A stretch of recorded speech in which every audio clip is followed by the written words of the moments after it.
Good morning, everybody. Welcome to this meeting of the Nairnshire Area Committee. I'm chairing today in place of Councillor Green, who sends his apologies. I'm sure our sympathies will be with Michael at this difficult time. So for start the agenda, we have apologies for absence, which of course is Michael. I can see everybody else is here. Do we have any declarations of interest or transparency statements? No? Laurie, you okay? No, Yeah. okay, I'm nothing, no. Just Okay. trying to find the papers, everything. So recess powers, the committee is asked to note that recess powers granted by the council at its meeting on 26th of June have not been exercised in relation to the business of this committee, so that's fine. Which brings us on to good news, and the most obvious thing which I wanted to mention was the Highland Games, which sadly I couldn't attend because I had other business with clash, but I gather from all the reports I've heard that it went very well. Certainly our particular stand had a very good performance, and I gather that it all went particularly well. Anybody else got any comments they want to add? Oh, sorry, Laura, you're going to use your hand on the. I didn't know. How are you going to indicate that you want to speak? I'll just raise my hand and maybe Okay. once I So- get this thing set. Find the. So, have either you two got any good news you want to add to this? Councillor Jarvie. Thank you, Paul. What was going to say? Oh, yes, very successful picnic in the park by Queen's Park. Yet again, wonderful event, wonderful opportunity for our local musicians to showcase themselves, even with Sophie Boyne, who's doing fantastic for her age, and just a really feel-good factor community event. And Queen's Park are looking for new committee members, so anyone wanting to join the good work there would be most welcome to go and help them out. That would be fantastic. What was the other thing? Oh, another welcome visitor to Nairn are the basking sharks, who've been there all weekend. And just to flag up to people, it's actually an offence.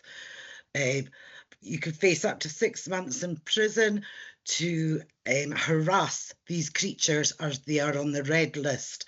And just watch them from the pier is the best point. And they're wonderful, cleaning our waters, keeping the algae down and rebalancing our ecosystems. They're fascinating creatures. Thank you.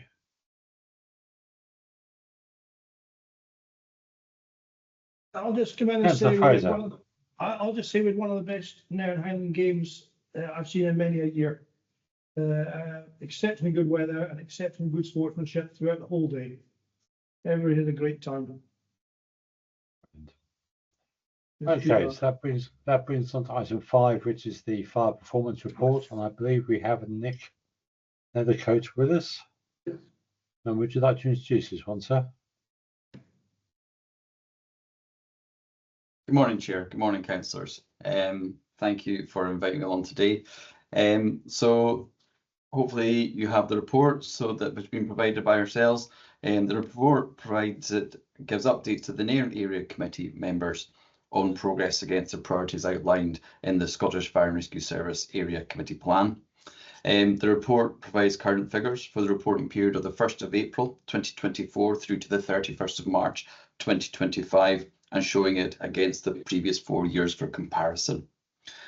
We are continuing to undertake a number of prevention activities in the area, including delivering home fire safety visits by on-call staff and our Highland Community Action Team. We are carrying out post-domestic incident responses aimed at reducing accidental dwelling fires following our attendance at domestic properties. And we're also delivering road safety programmes to young drivers and reduction of fire-related antisocial behaviour via youth engagement activities. With the report, the performance report provided, it is going to show you that both fire fatalities and fire casualties were at a 0 for this reporting period, which is obviously welcomed by the Scottish Fire and Rescue Service. For this year, though, deliberate fires have shown a slight increase in the reporting period, but do continue to be at a very low level with only 10 in this period. For our special services, such as road traffic collisions, they are low, with a total annual figure remaining comparable with previous years. And we continue to work with our partners, such as Police Scotland and educational establishments, to promote road safety as well. Members, you have the report, and we are obviously asking you to comment and scrutinise, and any questions you have, we're more than welcome to try and answer as best as I can for you. Thank you. Right. Thank you, Nick. I think there are a couple of things I want to say to begin with. But first of all, to thank you and your team for the hard work you did. This out with this report, of course, on the fires on Dava, which I know was a big thing for you. Certainly, I drove through that just before they closed the A939, so it was very obvious that this was not a good place to be. The other thing I wanted to comment on in passing is that I see you've got quite a detailed note on battery energy storage systems, which I'm assuming this is going to all the area committees, and certainly for the South Pack and North Pack, I think that's very relevant. I also note your comments on overnight caravan parking. As it happens, we've all had an email this very weekend from the caravan, I've forgotten now, but HIghland Caravan and Motor Campsite Association, who are not happy with what we're doing and asking us to note what you said on that, so that's good. Anyway, I shall go to the other members for questions and comments. Yeah, Councillor Fraser. How are you getting on with the recruitment? I wasn't too sure when I saw the percentages for Nairn. I thought was it 20 farming we used to have? Are we down to 17 or 16? So we are down to 17 at the moment, yes, but we have got recruitment underway. So it is a slow process sometimes to make sure we identify the correct people. It's obviously a challenge to find those that have the availability that not just to increase the numbers, but will increase the numbers at the right time, that will address the periods where we are off the run. So we want to make sure that it's in the interest of the community when we do take someone on, that we're going to see that benefit. I appreciate with the first appliance, it was showing there that we had a 97.7% availability for that period, and I think that's quite exceptional for a town. Just as a reminder, that means out of the whole reporting period year, there was only 200 hours that we didn't have appliance cover, and I think that is testimony to the crews that we do have that are still there. But we do have 20 positions in that station currently filled with 17, and we are looking and in the process of trying to get some recruitments in there into the station. Okay, thank you very much. Thank you. Councillor Jarvie. Okay, that's covered a question there. That's fine on the availability dropping to 69%. Many thanks to the brigade's assistant with these major fires. We've had Coolbin, Dava and Little Mill wildfires. Also much credit goes to farmers and estate workers who really were putting in the hours up there on their own land management expertise with these challenging fires. I've spoken to several who've managed the estates and told, right, amazing fact here, 1 million trees were lost on Dava alone, and the environmental carbon footprint equated to the volcano Mount Etna erupting at full whack for half an hour. That's quite something. It's all this, we should be net zero focused, yet there is that issue, that the damage that has done. It literally is blowing a hole in the sky. Are all officers currently trained in wildfires, and does HIghland have sufficient resources and equipment to deal with these incidents, which are getting more unpredictable? And it's sad to see how many outdoor fires have been started just in our ward. It would be good to have details about the vehicles with your where you're involved in the crashes on the A96 and the back roads separately. Are the back roads incidents increasing?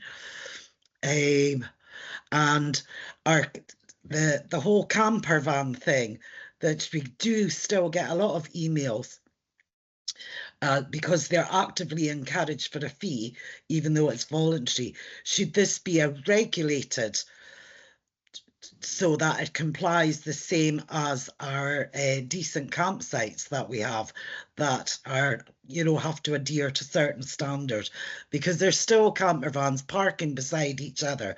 This whole safety thing, and they've got, you know, gas equipment on board. It is a genuine concern. It really is. And, you know, we do not want to have to wait for an explosion that would trigger more than one vehicle and possibly more people happening. Okay, thank you. Okay, Councillor Dyer, you give me a few things there, so please, I'll try and address them all. But if I miss any of them out, please bring me back to them, and I will we'll try and address them all. And I think I'll start with the wildfires in the Dava. Councillor Olden, you mentioned it as well, and we very much appreciate the thanks that the fire service has received towards their efforts. And I have to say that I'm exceptionally proud of all efforts of all of the on-call and full-time firefighters that took part in the in that period up on the Dava, and also the Culloden Woods fire. We have to remember that the majority of the firefighters that attend these incidents are on-call firefighters and taking time away from their main employment and their partners or families. And we're immensely grateful to everyone that supports an on-call firefighter, so we can then have them attend our incidents. With regards to the wildfires, so we do have a wildfire strategy, and we are advancing that at the moment. We started taking some work on that some time ago now, and we have been since 2023 have been backed by a £1.6 million investment over 3 years to upgrade our wildfire fighting strategy and equipment. But obviously that focus is on partnership working, provision of information, prevention, and then the response to the better ideas that we don't have to attend the fires in the first place. So, and that prevention is happening through work, signage, in engagement with our communities and our holiday makers that come to the area, and also by working with the landowners. And I have to say that we have an excellent relationship with many of the landowners in the area. And again, likewise, I want to thank those estate workers, the gamekeepers, the landowners that obviously worked so tirelessly during those times of the wildfires as well. So we are advancing it. We are upping our training. And you asked if all officers are trained in wildfires, Councillor Jarvie. So we've essentially, before we had every appliance had the minimum equipment, which was beaters and knapsacks and obviously our hoses, and we would bring water to the fires. We are bringing a tiered approach now. So we have tier 2 and tier 3 stations. So we have 24 tier 2 stations, 13 which in the Highlands, and they are receiving additional training and specialist PPE. And we'll have 4 stations, one of which is in the Highlands, that will receive new have the equipment that will bring to these 2-tier stations at these wildfires.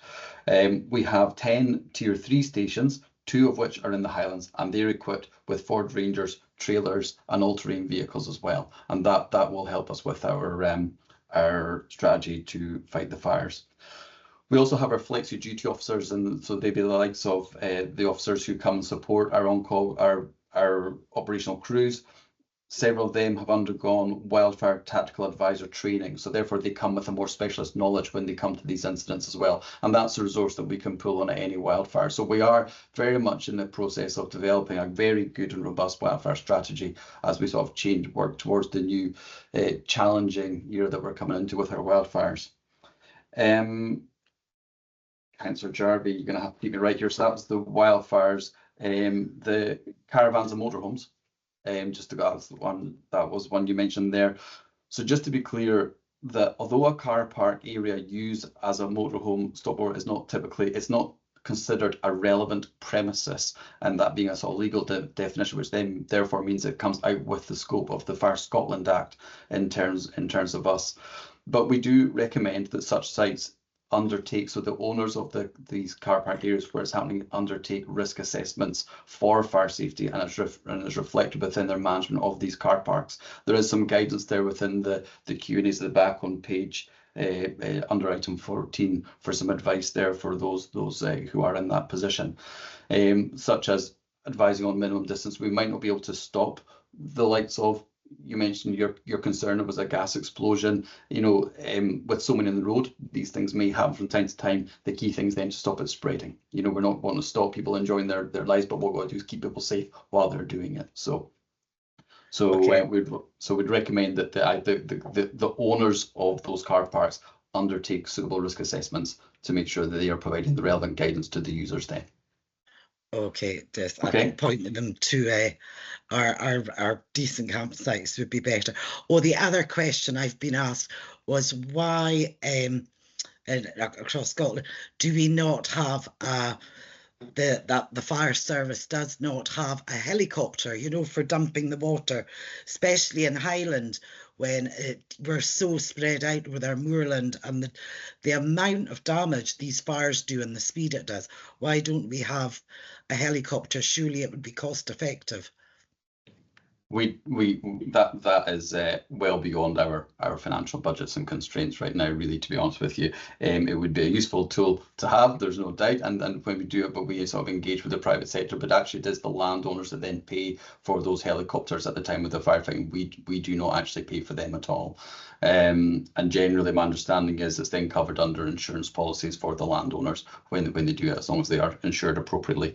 So yeah, that's just not something we are in the position to go down the line of, unfortunately. It would be a significant investment. And as I refer you back, that we've got a 3-year investment of £1.6 million towards all the activities we're doing, and I think that's a very good and way of doing it, and in the interest of the taxpayer with the strategy we've gone. But obviously £1.6 million wouldn't touch the sides of a helicopter, unfortunately. Okay, thank you. Right, thank you. I think that's hopefully who's contributed. So thanks, Nick, for coming along. Thank you all. Thank you all. Appreciate we'll your see time. you again next year. Absolutely not. As always, if there is any questions in the meantime that you want some support from the fire service, please don't hesitate to get in touch. Thank you all. Great. Thank you. Cheers. Bye now. The next item on the agenda is winter service plan, and that was meant to be Stephen Grant. I thought was going to be coming on that one. I don't see him on the call. I have sent him a message via Teams to say we were sent him a message a few minutes ago, but he's not responding to that. Mark, was he invited?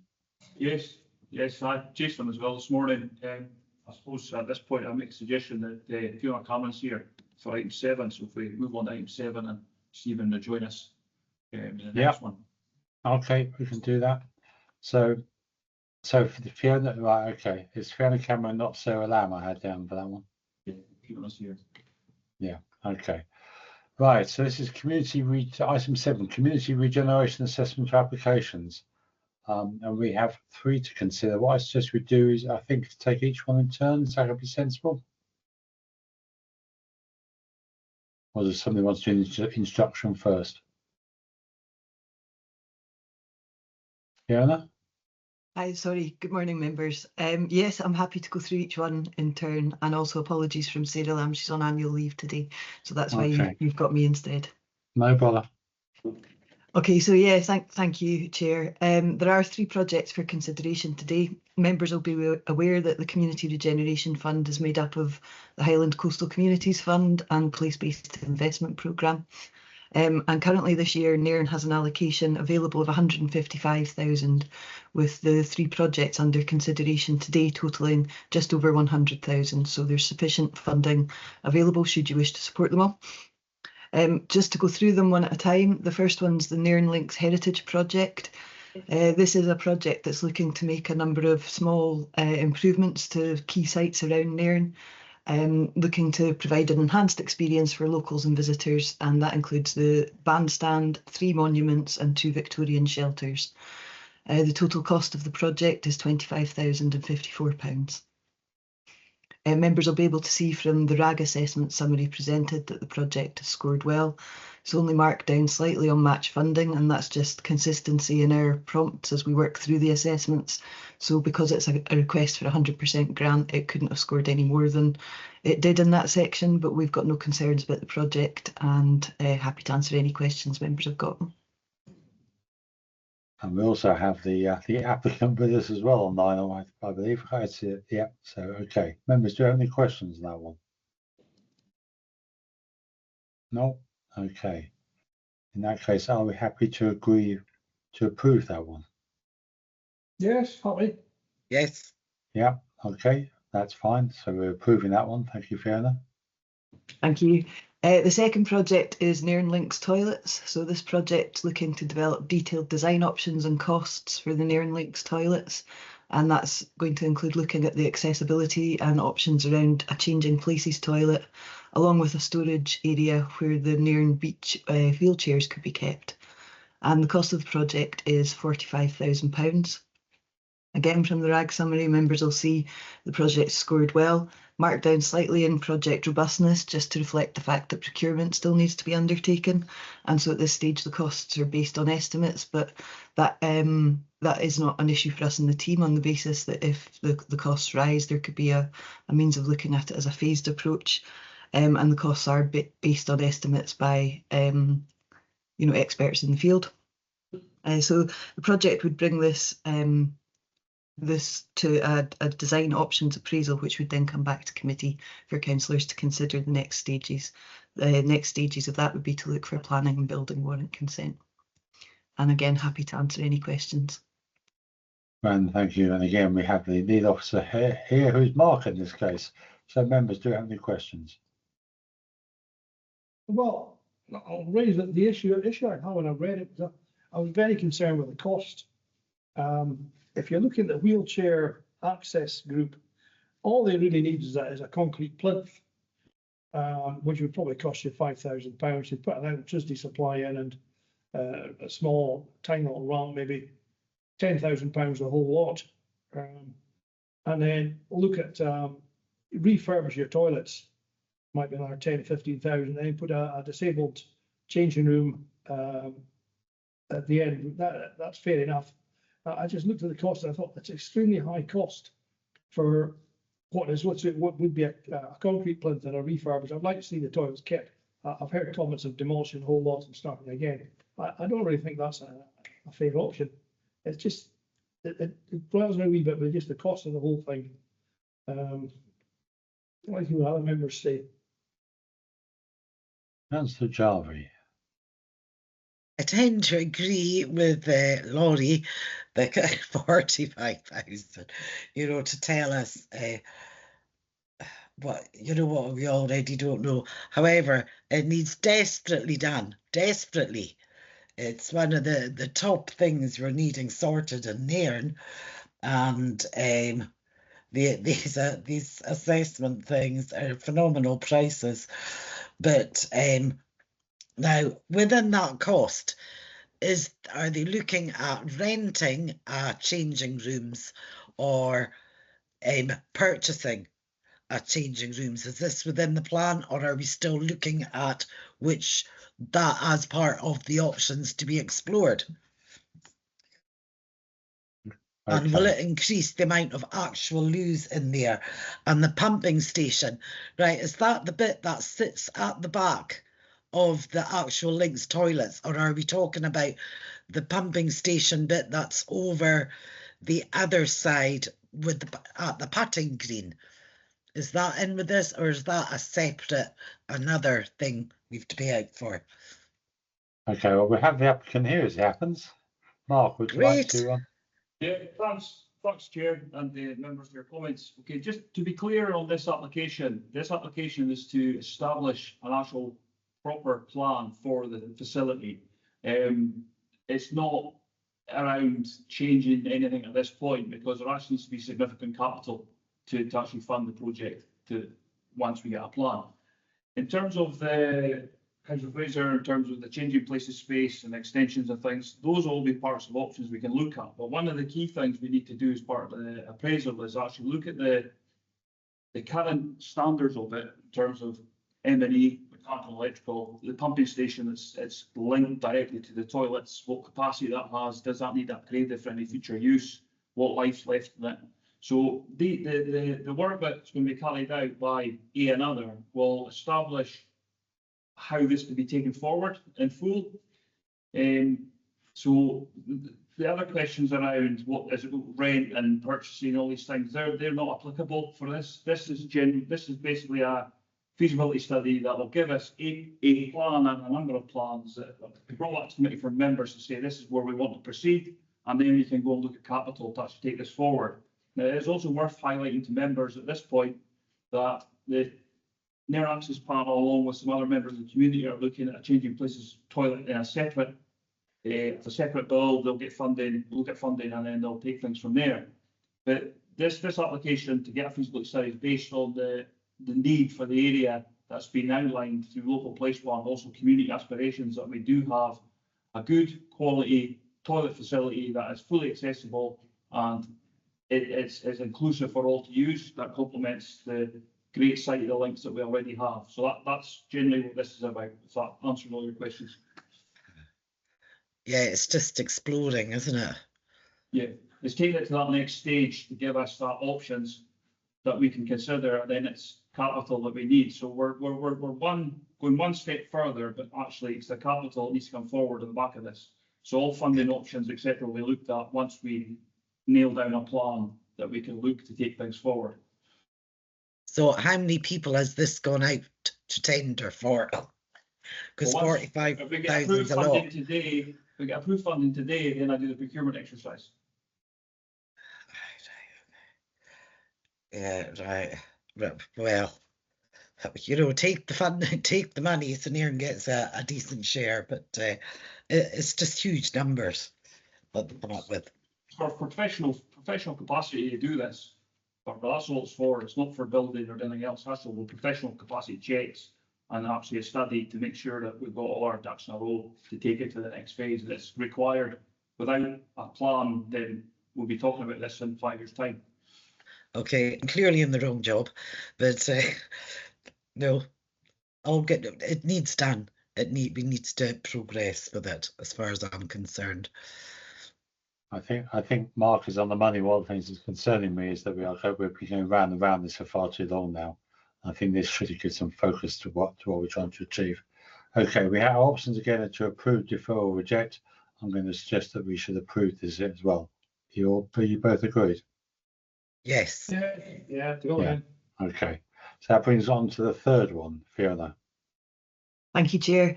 Yes, the third project is the Nairn Riverside Development Plan. So this is a request for £30,000, which would be primarily to start the community engagement work and the work needed to pull together a cohesive plan for the development of the Nairn Riverside area. This then would give a route map that would hopefully provide the direction for future investment into that area to improve accessibility and connectivity and so on. The project has been marked down slightly in some sections on the RAG assessment, but I think, to be fair, that's indicative of the fact that it is around producing a plan rather than actually delivering concrete outcomes at this stage. And some of the information in the application form was quite brief, but as a team, we had no concerns. It's an eligible project, and for members to decide how to proceed. Again, happy to answer any questions. And thank you. I think this is a project that's been well overdue, to be honest. We focus so much attention on the links, and there is another area of space also in the ownership of the common good, which we do need to make sure we're keeping up to a good standard, and so it reflects on the community. Anyway, members, do we have questions or comments? No, not seeing any. Councillor Jarvie. Oh yes, sorry. Your focus there, that's a really good focus. Could we include safety in there? Safety into accessing the actual park, because there's zero signs, zero zebra crossing. No, you know, we need warnings that, you know, kids are crossing here. There's 3 points on Mill Road, and the crossing from the other side, it's an active travel route, and people are concerned about their safety when they're actually there. The whole CCTV thing needs looked at as well, which is turning out to be quite costly, and just so that it is, people feel safe and they will use it more, and the more it's used, the better it will serve the communities. It's got masses of potential, and consultations are part of this to get all these ideas. There's been various ideas over the years, you know, like we've got a skate park there. Is it used as it wanted? If it's refurbed, will it be used, or should it be something else? You know, let's lots of things to explore. So is that going to be covered within this 30k? to explore all ideas and options. So it's led by the community as to what the community want there. Thank you. Oh, and Lou's, goodness sake, Lou's down there. Thanks, Barbara. This says a bit chicken and egg is probably the best way to talk about this plan. I think over my time in Nairn and over the last 15, 16 months, there's various ideas and comments around what's needed. Barbara, you've touched on a few there in terms of community safety, improving the area to make it more welcoming and inviting for people to feel that they're safe in their community in that area as well. These are all things that we will look at, but what we're trying to do is recreate our Links development plan, which was another successful plan, Dan, but we're also looking to complement the local place plan. And for me, the local place plan doesn't have enough information with the riverside in it, but this will give us more information that we could work closely with the delivery group, but also the community around when we do have funding, we can go and deliver on certain projects that will come out of the riverside development plan. So it's very much work in progress. We want NICE, we want Queen's Park Resident Group, we want Nairn River, we want the community to be all involved in this, feeding in things that came forward in the local place plan that reference the riverside, which we haven't had sight of, but also the community can have a view to say, well, what will that look like? What would the riverside cover? Is it right down to the Parkdale area along the Margate, right along? So that's part of the scoping we want to do, part of the procurement. When we have our consultant that similar to what the local place plan, the Links development plan was, we want to have that real robust plan that we can reference as this point in time that will give us that kind of information that if there is project funding comes in across the board, we can work collaboratively with everyone to get the best for the area, because as Councillor Oldham has pointed on, a lot of focus has gone into the links. I think the riverside is another area, another great area for Nairn that we want to work on and develop and work with the community on that. Because there's so many ideas out there, it's just capturing it now in something that we can hold, say, well, all these ideas are there and it's relevant to now. Because I know there's been a lot, I do appreciate there is frustration, there's been a lot of consultation over the years that hasn't really sort of captured maybe what the needs are as well. So this is why we're doing that project. Okay, yeah, I'm for the Margate right up, changing rooms down there. Everything's connected and you want people using the entire space and signposted to what's down there. We don't have enough signposting from other areas either, like the town or the links. It's like great park over here, great river, come and look kind of thing. Right, okie doke. Thank you. Councillor Fraser? Yeah, no, I don't. I have concerns initially with the cost, but no, I can see where it's all coming from, and yeah, I think it'll be a big improvement once the consultation starts, and people will input into it. I think it'll help anyway and give us a direction to go in. Okay. Okay. Are we happy to approve that then, members? Yep. Yes, Yep. thank you. Okay. Great. Thank you, Fiona. Is that everything for you? I think it is. Yeah. Thank you, members. Okay. Right, so we now have Stephen Grant with us. So if we want to go back to item 6, which is the winter service plan. Stephen, did you want to introduce this at all? Yes, thank you, Chair. Good morning, members. Apologies for the delays. I think I've had a bit of a kind of few issues this morning. I think as ever on a Monday morning. But this is your kind of annual reminder that summer's drawing to a close and that we're preparing for winter. So it's so sorry to be the bearer of bad tidings. All the details of our winter strategy are contained in the report, but I'd like to draw your attention just to one or two items. Item 12, grit bins, often very contentious. There is a big pressure on resource when filling grit bins. It takes two operatives and a vehicle about an hour to fill 2 grit bins because of the quantities that are required for things. So, and often the calls from the public are when the weather is worse, when we're at snow and maybe ice. So that resource is very, very strained in these times. That's why we kind of follow the policy in terms of providing grit bins, and the other option to the public is to join the winter resilience groups, which the applications and details are contained on the council website. The other sort of point I would make is that in recent years, it's not just snow and ice that we've had to cater with. We've had a lot of storms. With the storms fairly recently, there's one just skirting past the north of Scotland right now, so then which given it all this nice weather, but it's not always the case. Flooding, high winds, trees down, landslips, all sorts of things. These are things that are always in our mind in terms of being prepared for winter, and just sort of draw members' attention that we are looking at other resources, other pieces of machinery all the time, trying to turn down and try to make themselves more resilient. Most recent, Inverness has on order a second gully emptier, which will help Nairn. So if there are any flooding events, it's not too far away. We don't have to go and hunt for one from further reaches, sort of thing. So we do have more resource in that case. So it's just something that's just always on our minds, to keep guys up with chainsaw tickets and keep managing that. But I'm happy to answer any questions on that. Thank you. Thank you, Stephen. The only comment I had was and it is just a comment, is the map on page 32, which is the routes in Nairn. We still have both parking on there, which of course is there because it had a bus service, which it no longer has.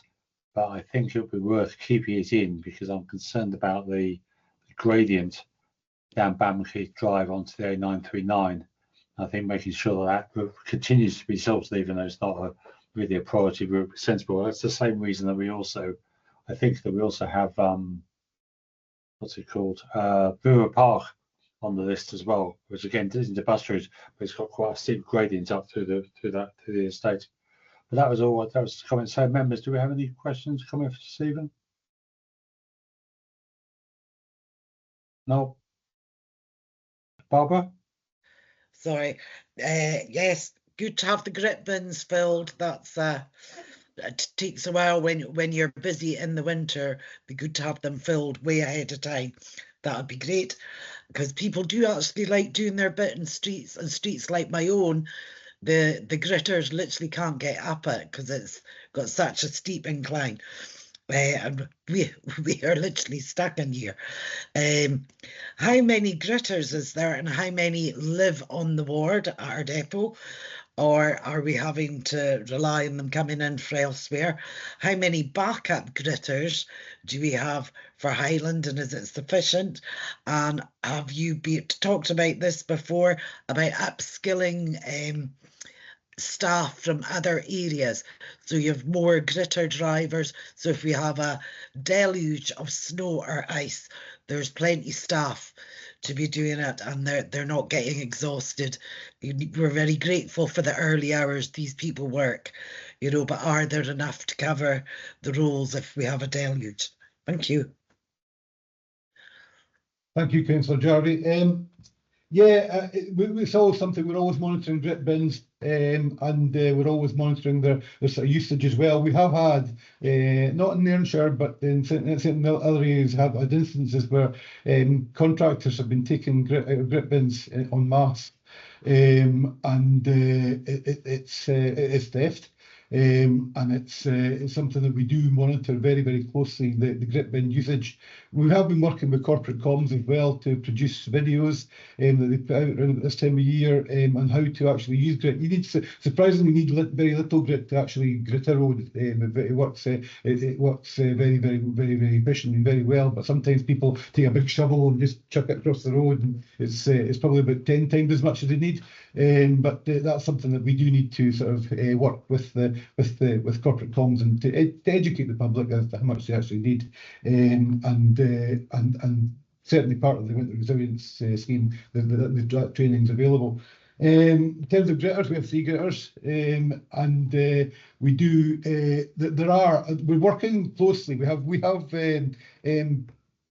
monthly meetings with fleet, and at the moment, obviously winter preparedness is high on the agenda. Apparently, we're told that there are 100 gritting routes in the Highlands, and we have 119 gritters. Ooh. So you're looking at roughly 20%.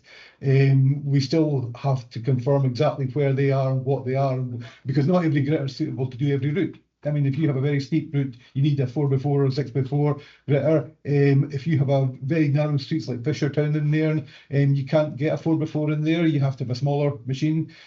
So we need to have the correct piece of machinery and the correct substitute piece of machinery as and when we need it. It is very, very carefully planned. Unfortunately, there has been instances in the last few years that we haven't had enough gritters, and we haven't been able to get there's been problems getting parts for them when they break down and things like that. But that's something that again we have to work very, very closely with our colleagues at Fleet to turn around and get that provision out. In terms of training, it's a very specialist job, a gritter driver. Not just you require your HGV, but the actual on-the-job experience and the driving them. It's not the kind of thing that you could go and if you can imagine if you were to once a year or once every so many years actually go and stick another a big blade that's 2 meters in front of your car, and then a big load of grit behind them. These guys are controlling the spray patterns, they're controlling all sorts of different things that go on with it. Plus pushing snow, it's an art in itself, because you can imagine a blade, if it's not pushed properly, it can actually push the vehicle off to the side. So it is a very specialist job, and there are health and safety reasons why we do train up our drivers to a very, very high level.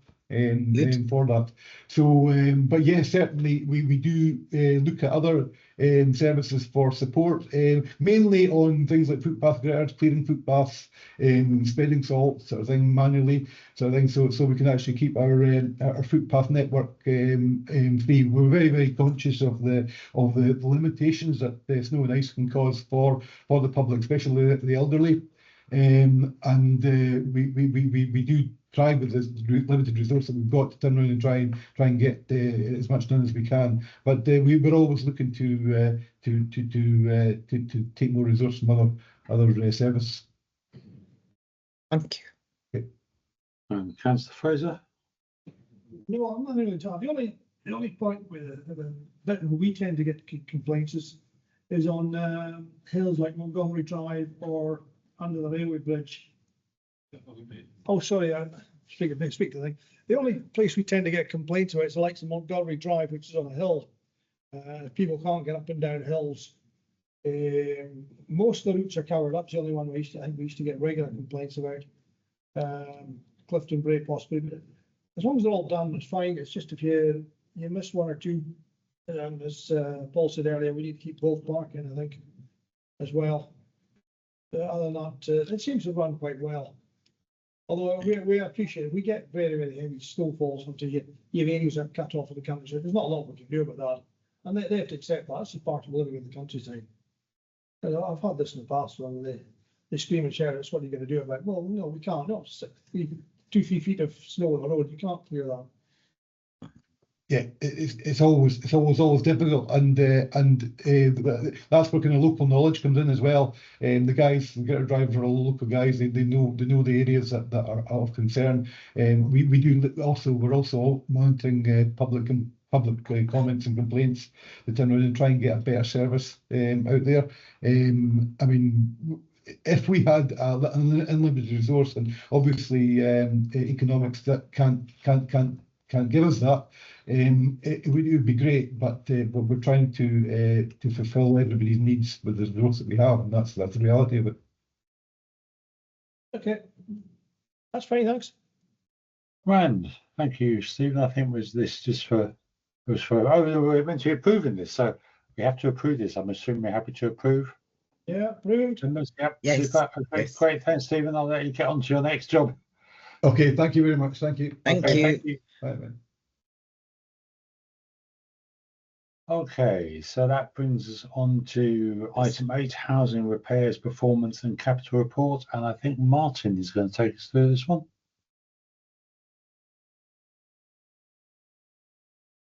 Good morning, Chair, members and colleagues. I'm the Principal Repairs Officer for Inverness and Nairn.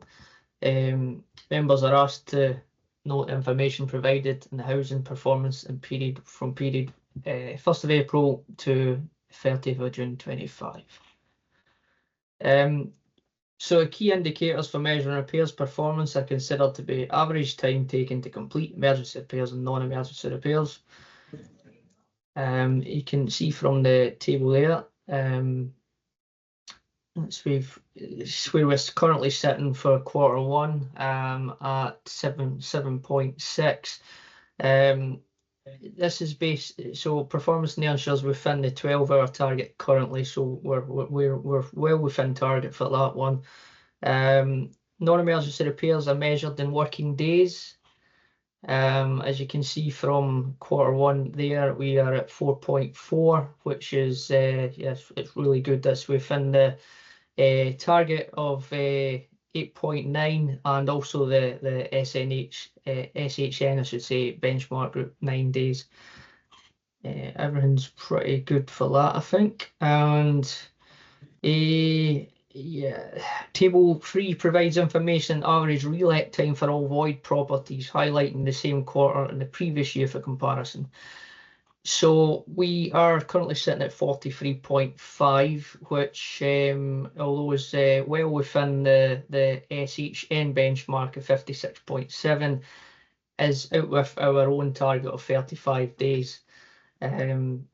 So yeah, I mean, there's a bit of work to be done in that, but we are working away at that. Hopefully, improve it for next quarter for you. What was saying, yeah, so yeah, 43.5 days is without with the 35 day. Yeah, so that is pretty much what I've said. That's really all I've got on that, but I'm happy to take questions, because I'm sure you all have questions to ask, and see if I can answer them for you. Okay. Grand, thank you, Martin. I mean, the figure that stood out for me was that we have 735 homes and only 12 of them have been relet in the last year. There's a real, you know, this is not we have a problem that basically we do not have homes coming up for rent in Nairn, but that's just that's really out with this. But it just struck me, it's just a low figure. But really, people do obviously like their houses, they're staying in them for a long time, which is, I guess, a good thing. So anyway, members, do you have questions or comments? Barbara. Yeah, I was going to mention that. I'm surprised. 12 seems so low, but we have people who stay their lifelong Nairners, so which is nice. It builds communities, which is important. So how many properties are there that need done up in Nairn that could offer a house? And there's been a lot of question, I'm sure we've all had it, about the property down at the harbour that went on fire, the flats there, that Highland Council should take that over, which, you know, is a good idea. Has there been thoughts into that? And there was also a care home that shut down.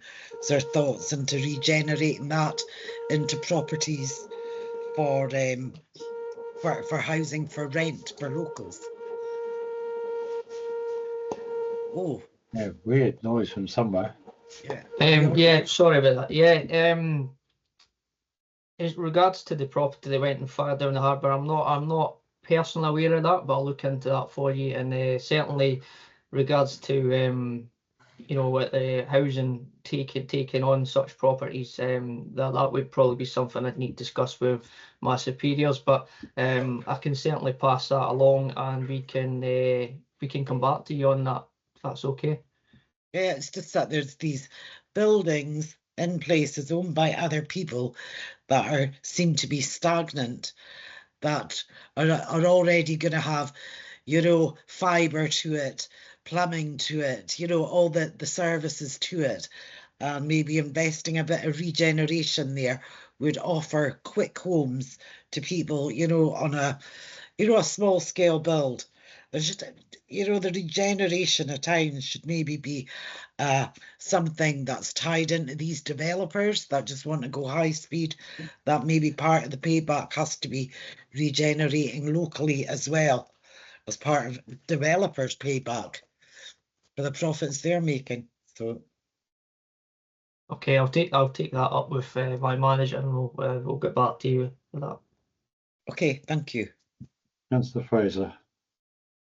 No, I'm nothing really. So you've covered everything within your report that we're doing. So I'm not going to expand out into other areas. So I'll leave it now. I'm quite happy with the repair times. Okay. Okay, Right, well, thanks. that's just this report just for noting. So thank you, Martin, for that. That's been useful. Thank you. No problem. Thank you, Chair. Thank you, members. So that brings us on to item 9, which is environmental health annual report and activity for 2024-25. Sorry. And we have, I think, Patricia Sheldon online. We have. I'm hoping technology's working. Can you see and hear me? I can see and hear you. Thank you. Perfect. Thanks very much. If I may just come into Councillor Jarvie just on that last question you raised. It was just to let you know that the council's just currently looking at our empty home strategy, how that's going to look, and we're just working on that. So aspects of what you were discussing in terms of regeneration is obviously going to be aspects within that empty home strategy. So that's ongoing just now. So that's very live at the minute. Good to hear. Thank you. Yeah, that's okay. So thanks very much for inviting Environmental Health to attend the committee. It's been a number of years since we've kind of had anything come to committee, and within the service we've taken our annual reports to all the committees recently, because we feel like it's good for you to know exactly how broad our work is, and some of the issues that we're dealing with, and also get an understanding of what our resources and how we kind of prioritise our work. So if it's okay, Chair, I've got just a very few slides. Am I able to share a quick slideshow? Probably, if Kirsty says that right. Give it a go, see what happens. Yeah, she should be able to, because she's, give me a second. It's not giving me the option. Just give me there. 1 second and I'll give you Perfect. Thanks I very think you much. need to. I think you need to be a presenter as well. Yeah.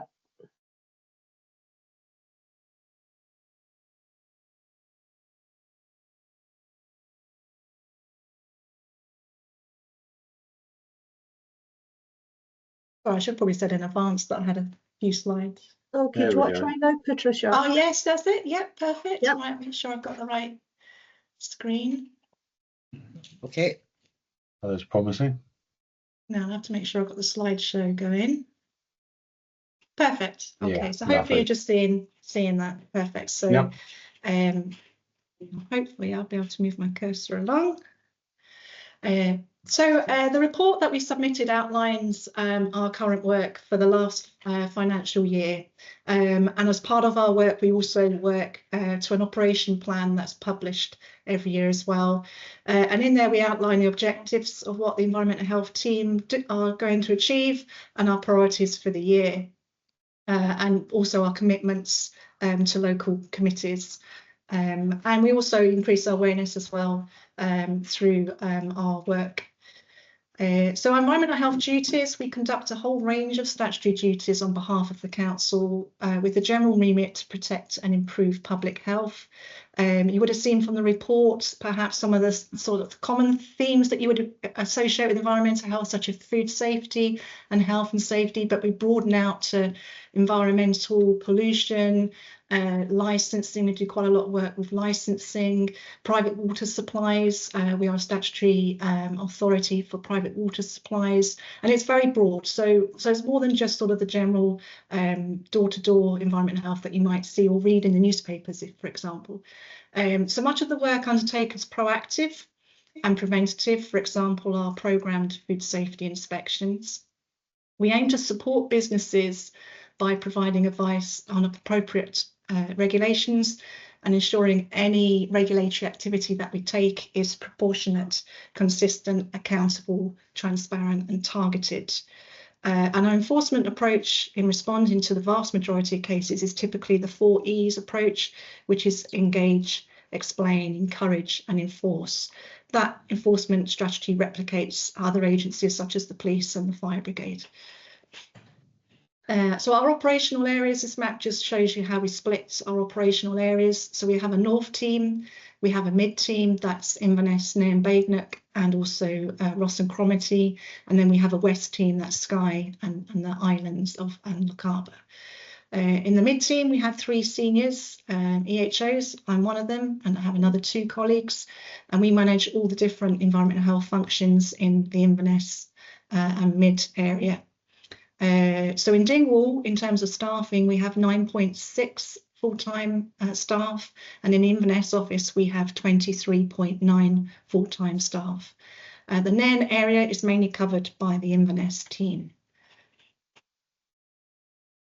So within the report, environmental health activity has been split into 3 areas, and you would have seen that as you've read the report. So we have our reactive work, which is typically customer and business inquiries. And within the year, we had 374 service requests for the Nairn area. We also have our programmed and scheduled work, which is our sort of program inspections and routine visits, for example, licensing renewal visits. And we also have our formal enforcement activity, which is largely based around ensuring compliance with regulations, so service of notices, and on occasions we may have to create and raise reports to the Procurator Fiscal for consideration of a prosecution. As I say, the figures provided are from the 1st of April 24 to the 31st of March 25. And just to give you a quick snapshot just for the Nairn area in terms of our proactive work. So in the Nairn area in that year, we did 41 programmed inspections, and we did 26 water sampling visits. And we do have a fair number of private water supplies in the Nairnshire area. Obviously, it becomes quite rural towards the Wildern and areas of the Murray boundaries and Glenfurniss area. So we have a lot of properties on private water supplies. And we have about, I think it's 12 regulated supplies. So those supplies require us to visit once a year, test the water, and we also risk assess those particular supplies. But we also have a number of domestic supplies, which we don't routinely visit, but if someone was to make an inquiry, we would obviously offer them some advice, and we can also provide grant funding if they meet the criteria for grant funding. So next slide was just a quick resume of the grants that we can provide. So environmental health, we provide the operational delivery of the council's scheme of assistance for providing adaptations in the home. Typically those are sort of installations of stair lifts or level access showers, outside ramps, and sometimes internal alterations such as widening doors for wheelchair access. We work with housing in terms of the overall capital funding and sort of the more financial side of it. But within environmental health and within the Nairn and Inverness area, we have 2 grants officers who support and deliver the scheme in liaison with our agents, which is our care and repair agents who help us, and the OTs who obviously provide the referrals and identify the needs of individuals for what they need in the property.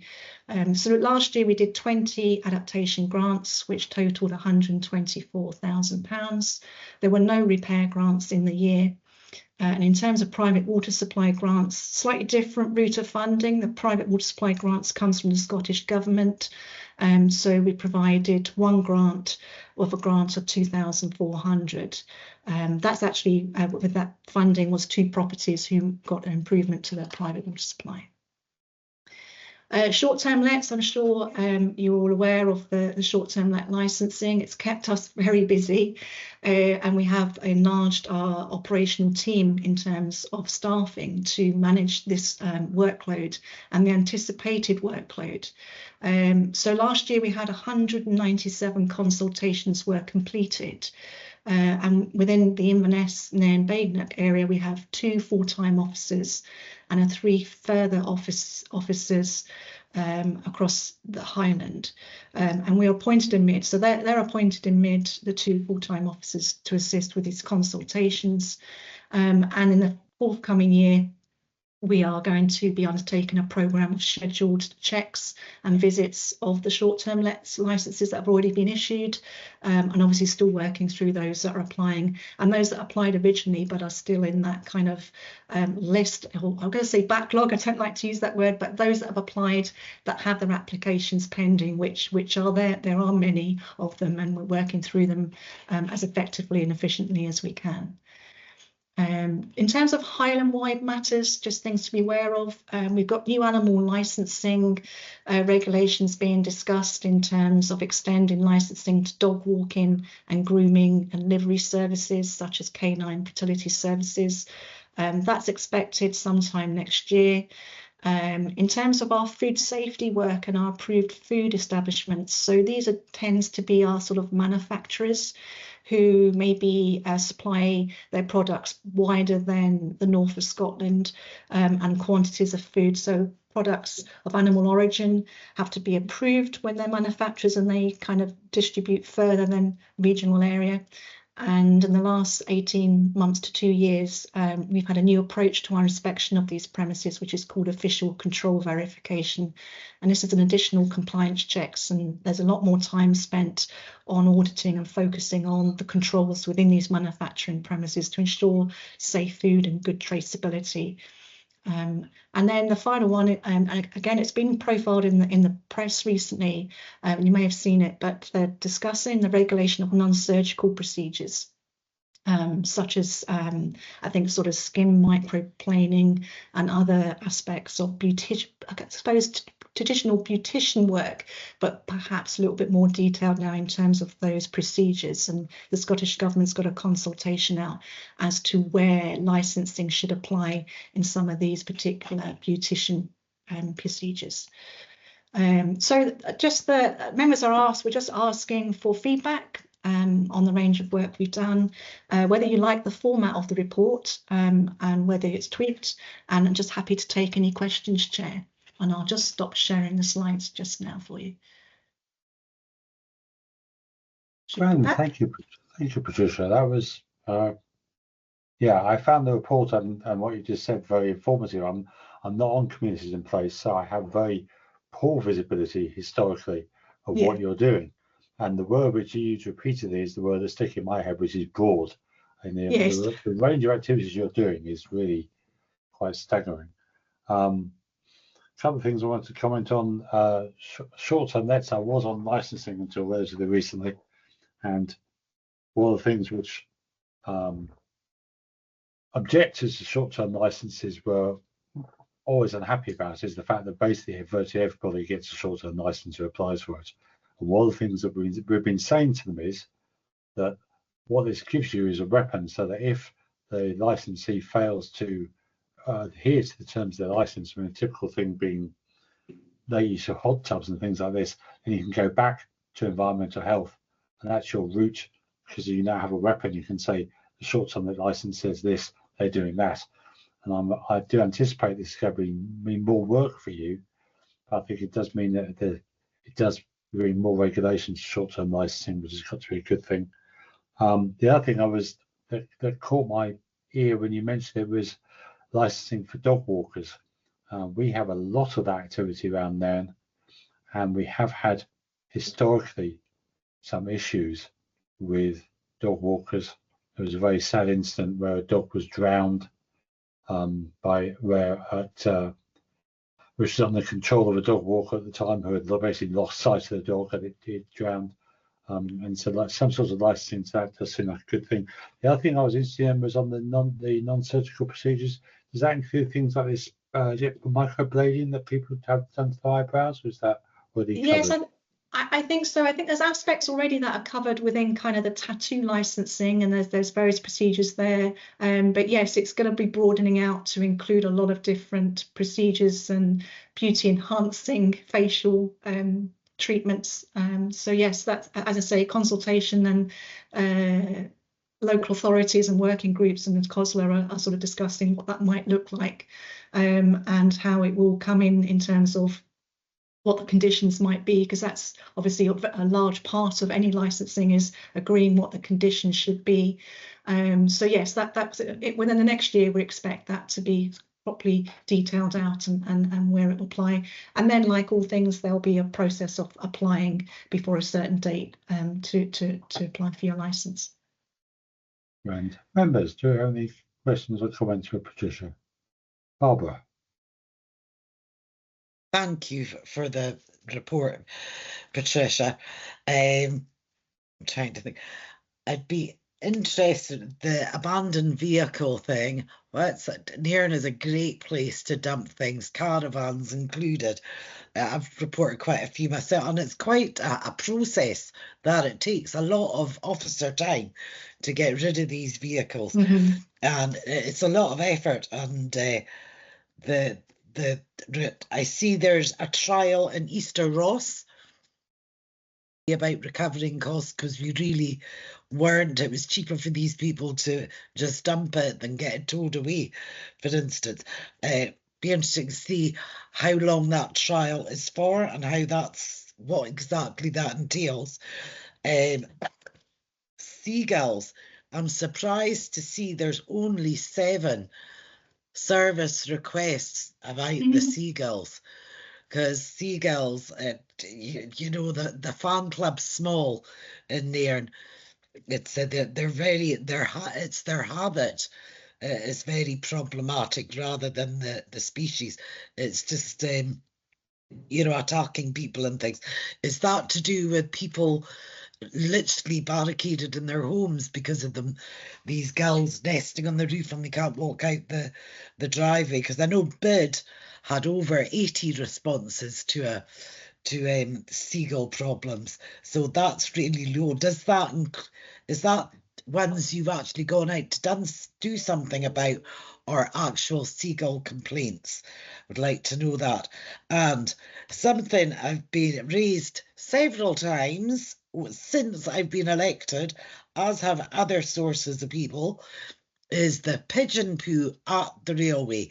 This seems to be literally a ball that is battered to and forth. It's not my issue between the council and the railway. It is literally stacked over a foot high, maybe 2 foot high, but it's at the edge and it is blowing onto walkers and cyclists. It's this wash down, and the germs in this years of pigeon poo stat is vile, and I know they carry huge diseases, and nobody seems to do anything to clear these bits down at the bridge on Coddard Road.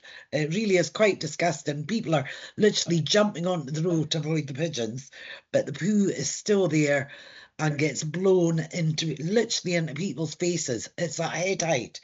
So who is literally responsible for that and needs to be liaised with to get that cleared up?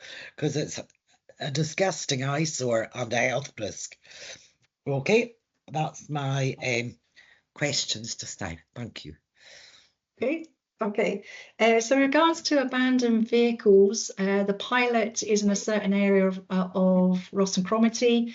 We've just refreshed our procedures and to ensure that we've got a clear system of investigation and escalation, and that there is a process involved, as you quite rightly say, with you know, a notification period and a signage period. Not all reports of abandoned vehicles are actually abandoned.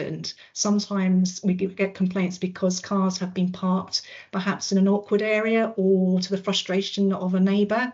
So not all cars are effectively and legally abandoned, i.e. they've got no owner, registered owner, or there's no tax, etc. on them. So, but yes, we are piloting. We're seeing how that's going to be working out. So I think there's a 3 or 4 month period on that pilot, and we are stepping up to look to recoup expenses relating to dealing with those vehicles. Caravans, though, are unfortunately really more difficult to trace, and it is really, we're just taking away them and then disposing of them. It's going to be very difficult to trace an owner of a caravan, as you would expect.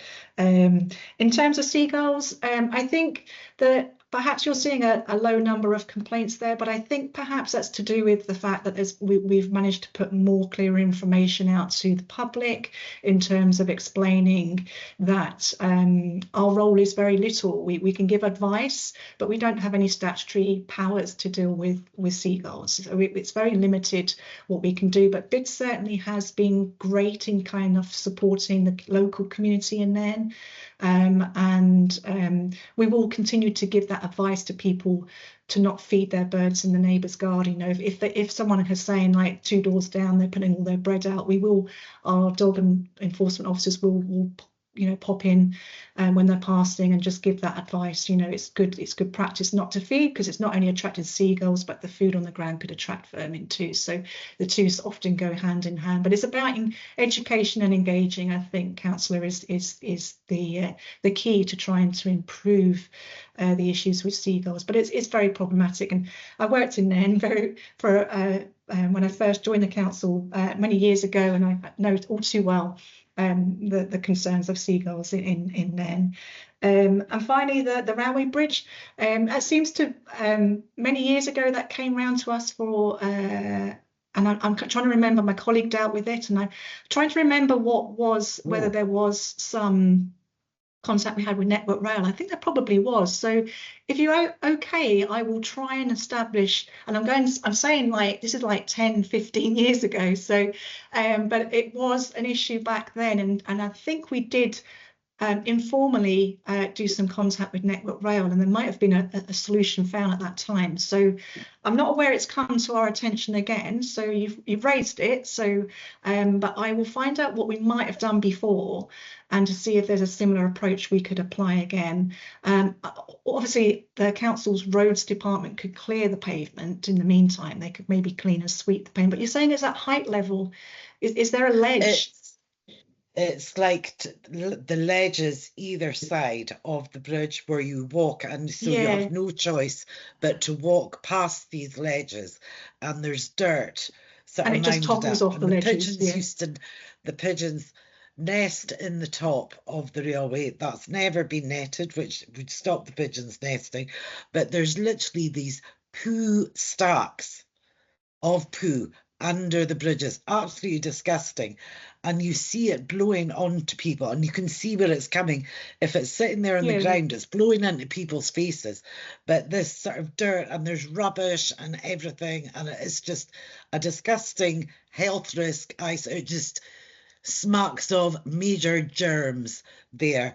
And I've done numerous emails, spoken to several people, as have Queen's Park residents, as have local residents, and it's just past the parcel. It's not our issue between Network Rail and Highland Council. So if you could follow that up, that would be fantastic. I definitely recall we definitely did something, and it was a long time ago. So people are going past, there were baby prams. It's the route to hospital, so that's getting walked into the hospital. It's such a health risk. It's unbelievable it's not addressed. So you would be a hero. That would be wonderful. I'll certainly find out what we may have done before, no worries, and I'll come back to you. Thank you. Councillor Fraser. No, I'm nothing to add to it. It's fine. Right. What's going on? Right. Well, Patricia, thank you for coming in today. That's been very helpful. It's certainly I feel more informed, and Barbara's obviously happier too, which is always a good thing. So thank you for your time. Nice to see you. Thanks very much. Thank you. Thank you. So item 10 is the Nairn Common Good Fund update, quarter 4 2024-25 and quarter 1 2025-26. Is this you, Mark? Yes, it is, Chair. Thank you. Members, I'm pleased to present the report of the Nairn Common Good Fund providing financial modelling for quarter 4 of the 24-25 financial year and quarter 1 of the 25-26, alongside an updating Common Good Engagement Group. Can I bring members' attention to section 1.1 of the report? It should say this report presents a detailed overview of income and expenditure related to the Nairn Common Good Fund, incorporating near final figures of quarter 4 of the 24-25 financial year and financial warrant of quarter 1, 25-26 as at 30th of June 2025.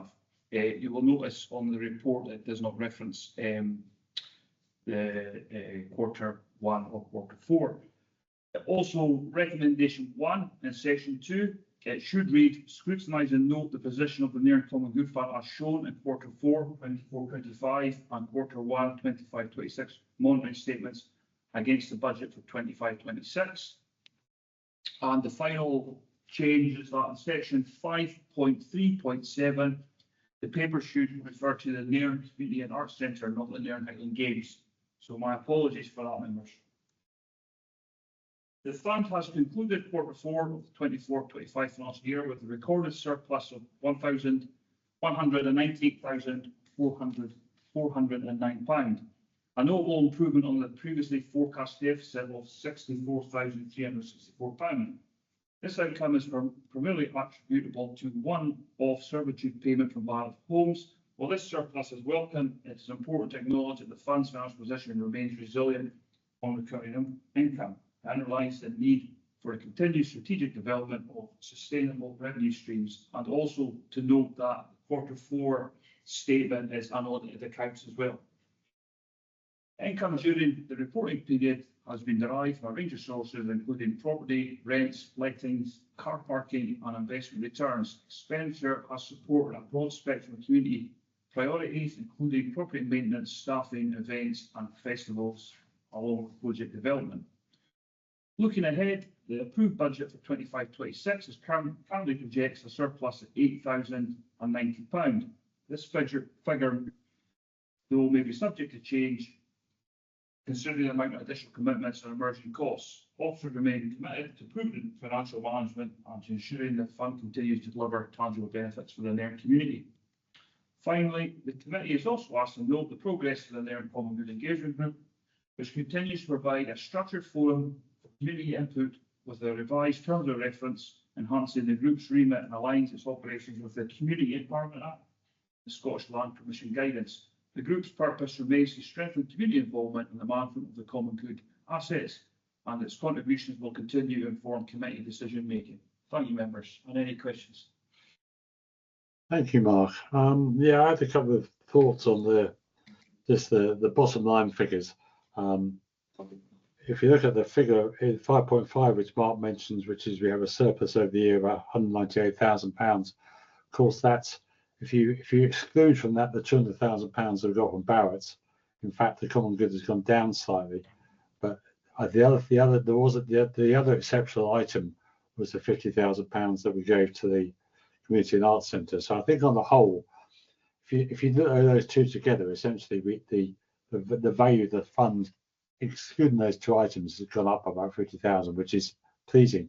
The thing that's worrying for me, which I've talked about before, is that our investment income.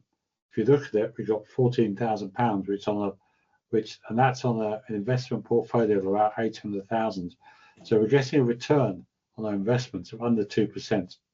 Now that really isn't good enough. We could be getting more than that by sticking it in a building society account.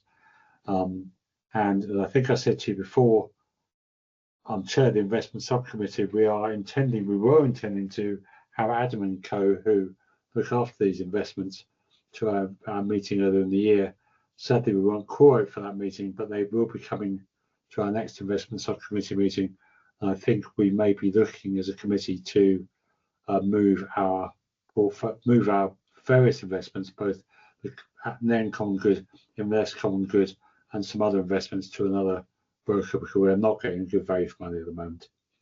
That's all I had to say. So, members, do you have any questions or comments on this? I'll go first, and I tend to agree with you on your points there, and you raised some very important issues. So we'll look forward to see what comes out of your meeting with the investment group. And financially, it's fine. The one-off payment is very good. I usually be very careful how we, continue using our money. Don't squander it on any vanity projects. Let's just try and build it up to a reasonable surplus at the moment. That's all I want to add. And thank you, Councillor Jarvie. Yeah, it'd be good actually to have somebody come in from the investment portfolio, maybe to our ward meeting. I actually wondered if that was going to be a typo. You were raising, Mark, the investment income is really meagre. It really is. You know, very disappointing. So no, I'm glad that that committee is looking at it. It'd be good to hear back from that, Paul, as well, as to and what other councils are doing with, you know, common good investments, where their portfolios lie and how their performance. It would be good to see measures against other investment income portfolios for common good. What are they doing with it? Because I really don't think we're doing well, and as custodians we need to keep on top of that and look at other options, I think, okay, or have a very good explanation why it's only that. Otherwise, yeah,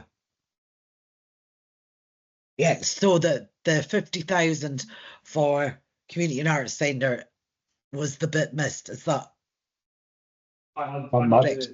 Yeah, my point was that if it hadn't been for that, we would have made a gain over the year of net of 50,000, which is much more what you'd expect in a normal year. So it was an exceptional situation. Yes, that would have tipped the other way, but everyone agreed it was a worthwhile investment. So all is good that we could still do that. Okay, fair enough. Okay, so can I just check, since neither of you have mentioned this, are you both happy with the terms of reference and the Nairn Common Good Engagement Group? Oh, wait, no, where's it gone?